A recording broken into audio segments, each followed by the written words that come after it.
Hey guys. Alright folks, we're here today to check out the latest from Bloodred Hourglass. The sun's still in me, and this reminds me of that joke with Michael Jackson. You know what Michael Jackson says to the kid on his lap? Oh, there's a famous artist inside you. Bingo bango. That's exactly it. Alright, without further ado, the boys from Finland are back with a new single, a new video, and we're here to check it out.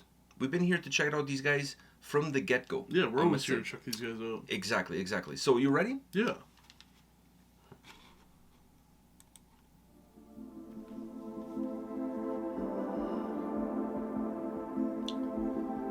This reminds me of Insomnium. They're calling.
Can I start? They're not gonna get sued by Insomnium because Insomnium had birds and they have butterflies. Oh wow! So minute detail. Enough for them to skip the lawsuit, and like just smart enough. But seriously, the moment I saw that thing, I was like, come on, that's totally Insomnium. They've done that before. Yeah. Been there, done that, and I actually have the T-shirt. So anyhow, I just want to start off with that. Now I want to ask you what do you think of this incredible song from Bloodred Hourglass? I mean, the song had some of their staples in it, but I would agree with that. I also feel like it also brought some new stuff to it. What I will say, some stuff. The new stuff I would say was more keyboards than I've ever heard from them on a track. And I will say, I really enjoyed the keyboards, and some of the stuff I enjoyed. Yeah, me too, actually. And normally I'm not a big fan, but I really enjoyed the keyboards, and especially in the part where it was just him and the keyboards. Fuck that keyboard sound is so ominous, but so EDM like. It's a really good fusion, and it sounds amazing. It doesn't get overly played, in my opinion. Because sometimes it gets pushed into the forefront, but then sometimes it gets pushed to back, the back. In the back. Like the way the song ended, they almost completely dropped out. It was just the heaviness of the song. Is you can still hear them, but they're not in the forefront. But the way they're formatted in the song, it doesn't make them feel like they are being played so much, even though they are. But it's such they come more in waves. It's such a good sound that you don't. It is a good sound. It is a really good sound. So there's that. There was after the chorus, instead of going back into something that they would have done, was they would do verse, chorus, and then verse again. But by the way, the verse would be very similar to the starting. I think the reason why the keyboards work so well because they don't have that modern melodic metal sound that bands like Follow the Cypher have, Sabaton on the new record. They don't have a Sharpie. It doesn't. It feels like it's completely gone EDM. Yeah, like you know what I mean. It's not like. It's not kind of pregnant. It's just completely gone into that. Exactly, and I think that's why it works. Neon, I always say neon. Because that's what that type of One Morning Left uses them quite a bit too. Yeah, in that but that type of style I just refer to as neon. I don't know the wording for what it actually is, but I use neon because when I think of that type of sound, like I think of neon lighting. Rays. I think of the '80s, like Miami Vice, like neon colors. Neon colors, yeah. Which is not my favorite, but this is different. But it works well, dude. Because I'm also like I'm not the biggest fan of EDM, but neither am I. But I have friends who listen to EDM, so I listen to EDM pretty not regularly, but from time to time.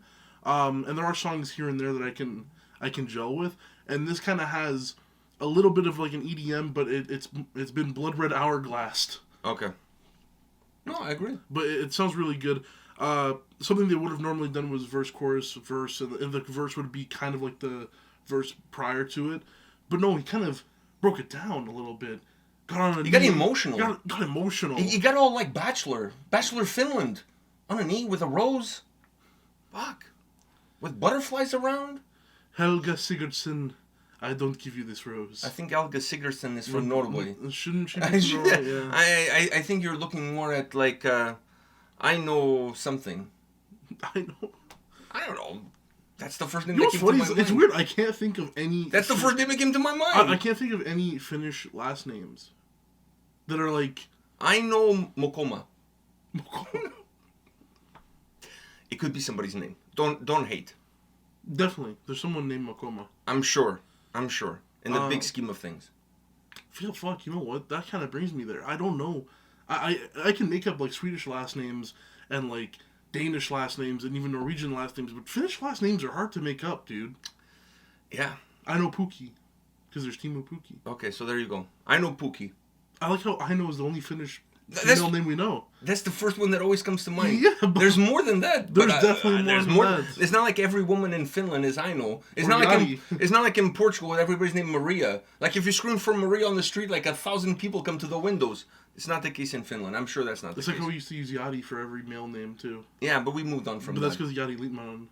Exactly. Not because of the Yari that you're thinking about. The real one. The only Yadi. The OG. OG. The OG of Yadis. Mullet having. The OG of Yadis. Yes. Anyways, but yeah, he broke it down, I guess, Bachelor Finland edition. Oh, I know a Finnish last name, too. Salani. Temo Salani was a hockey player. Amazing one at that. So there you go.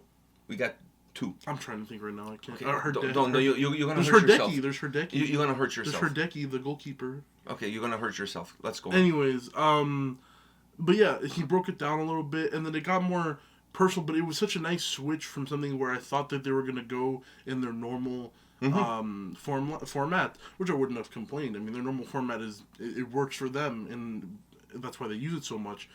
But I think this is the song where they've used that EDM sound the most. Yeah. I mean, I'm well versed in Bloodred Hourglass, but don't ask me to think about every single song that they've ever released now. But I honestly feel like this is perhaps the one. Well, it's lingered from the start to the end. The one that's perhaps most consistent all the way through, and most impactful too. I mean, it got its own basically part with those vocals. Yeah, it was basically just those two, like a duet. Now, when it comes to the vocals, I'll say this: not the first bent knee, because the first bent knee, I like the approach vocally. Yeah, it was kind of like he had some harshness in there, but it was kind of like it was like kind of spoken word too.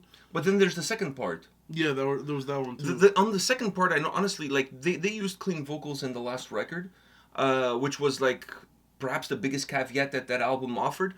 Why not use clean vocals there? But not clean vocals like clean. I mean clean, but like Chris Isaak clean. You know what I mean? Like a little bit deeper. Oh, Blue Hotel, on a lonely highway. Blue Hotel, life is going my way. Fuck, I love that song. I love Chris Isaak. You know, I would pay good money to go see him live. Me too. Fuck, I would pay really good money to go see him live. I would buy his VIP, his Metallica VIP. Fuck yeah, a meet and greet with Chris Isaak. But I think I would want to be ushered, or was it Usher who did that on stage, where I get to sit on the chair and he gets to give me a lap dance while singing? No, I think it was that guy that used to beat up Rihanna. What was his name? Chris Brown. Yeah, he did that, and then Was it him? and then he threw the girl's cell phone into the crowd. Oh. Because she was, filming herself while he was grinding on her. I think she was doing that just for her own safety. In case he would slap her or something. He didn't slap her, but he still threw her cell phone. Still a kind of different sort of assault to a certain extent. At least it destroyed her private property. I thought it was, maybe not her privates, but her private property was destroyed. I always thought it was Usher. I don't think Usher ever did anything like that. I think Usher is a very cool and sensitive guy. Maybe. At least that's the vibe that I get. I always felt like Usher was like the Michael Jackson minus the pedophilia. I always got that vibe from him. He had some Michael Jackson feels to him. But he wasn't feeling people up. Exactly. That's why I said minus the pedophilia. Allegedly. Alleged. Because it was never really proven, so it's allegedly. We started this video with a Michael Jackson joke, and here we are. You're being ignorant. Now you sound like Mike Tyson. No, that's how South Park portrays him. They portray Michael Jackson like, oh, you're being ignorant. No, I'm not dead. You're being ignorant. I'm in Cuba. All right, going back to this, I really enjoyed the track. Honestly, I really enjoyed the track. I really enjoyed that EDM sound. I think there was room for some clean vocals in this track. Yeah. Something that they've done before. But like I said, I wanted them a little bit lower. Like deeper tone. Yeah. Just a little bit deeper tone, not like over the top. Like really deeper tone. I think would have worked really well. And like I said, it's nothing new. They've done it before. Like if there's a song that could really have used it, so that you don't have that same pause twice with the same style vocally, I think this song was it. I think they could have done it. And it would have worked really well with that whole EDM sound that the track has anyways. So I think that would be a cool thing to do. And then let me just say this. These guys are criminally underrated. Honestly. You know what I mean? And we've said it here before, and I'm going to say it again. Orbit Culture and these guys need to somehow get on a fucking tour together. Promoters out there, make this shit happen. These two bands are outstanding. In Flames brought Orbit Culture, so technically, that would be an amazing tour. In Flames, Orbit Culture, and Bloodred Hourglass. And you throw Fit for an out in. Just because. Just because Joe's on the band. I love Joe. So anyhow. Joe's bad. And I just feel like these guys, their sound from where it was in the first record to where it is now, they've had almost a similar path to what In Flames has had throughout their career in terms of how they've grown their sound and how they evolved and changed. They started very cruddy and very, unpolished a little bit, and now they feel very pristine, like titanium. Very refined. Yeah. So I honestly feel like that has to happen somehow. I don't know who has to call who. I don't know how many dicks you guys have to suck, but whatever the number is, just fucking do it. Just fucking do it. Because it has to happen. Honestly, Orbit Culture tour in North America with In Flames. In Flames brought them. I know they're both Swedes. There's that. They're both Swedes. But guess what, guys? There's a huge ton of Finnish bands touring in North America on any given day. Not that band, because they're actually German. But on any given day, there's a huge amount That was a good one. Yeah, there's a huge amount of... A lot of people aren't going to get that one. I know. There's a huge amount of Finnish bands touring in North America. Just fucking tag along with one of them. Tag along with one of them. Fuck, you know what I mean? Like, seriously, if that's what's holding you guys back... Or if you're a big Finnish band, bring these guys with you.